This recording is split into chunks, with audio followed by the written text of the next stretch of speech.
Hello students. In the previous lecture, we have discussed about some of the terms that are related to the spherical lenses. Today in this lecture, we are going to discuss rules of image formation by spherical lens. So our topic is rules for image formation by spherical lens. Fine. So the first rule is, suppose you have a convex lens like this. Here is your principal axis.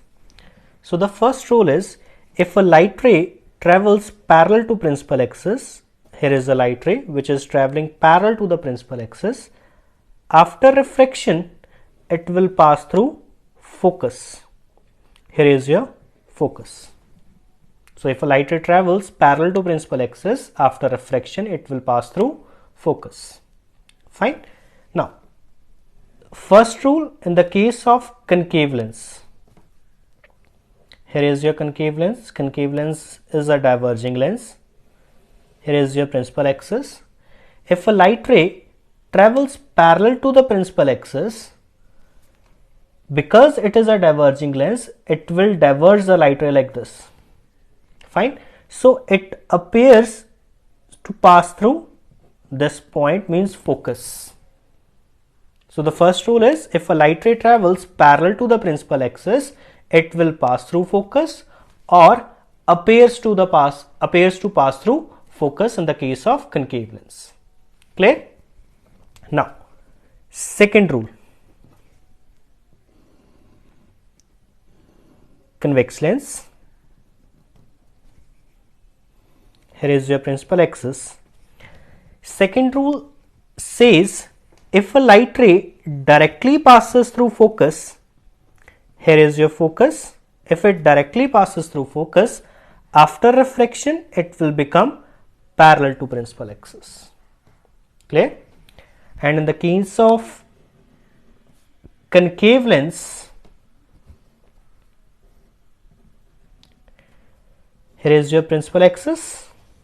If a light ray comes and appears to pass through focus directly, in that case, the light ray will become parallel to principal axis. Fine. So the second rule is opposite to the first one. If a light ray directly passes through focus or appears to pass through focus, then after refraction, it will become parallel to the principal axis. Clear?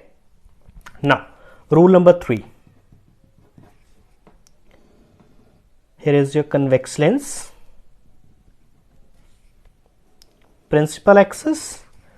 So the third rule says, if a light ray directly strikes at optical center, then it will go further without any bending. Fine. Means no refraction will occur in this case. If the light ray directly strikes at optical center, it will go further without any bending. Clear? Same in the case of concave lens. Here is your concave lens. Principal axis, optical center. If a light ray directly strikes at optical center, it will go further without any bending. Clear? I am repeating again all the three rules. First one is, if a light ray travels parallel to principal axis, then after refraction, it will pass through focus or appears to pass through focus. If the light ray directly passes through focus, after refraction, it will become parallel to principal axis. If a light ray appears to pass through focus, after refraction, it will become parallel to the principal axis. Third one is, if a light ray directly strikes at optical center, then it will go further without any bending. Fine. Thank you.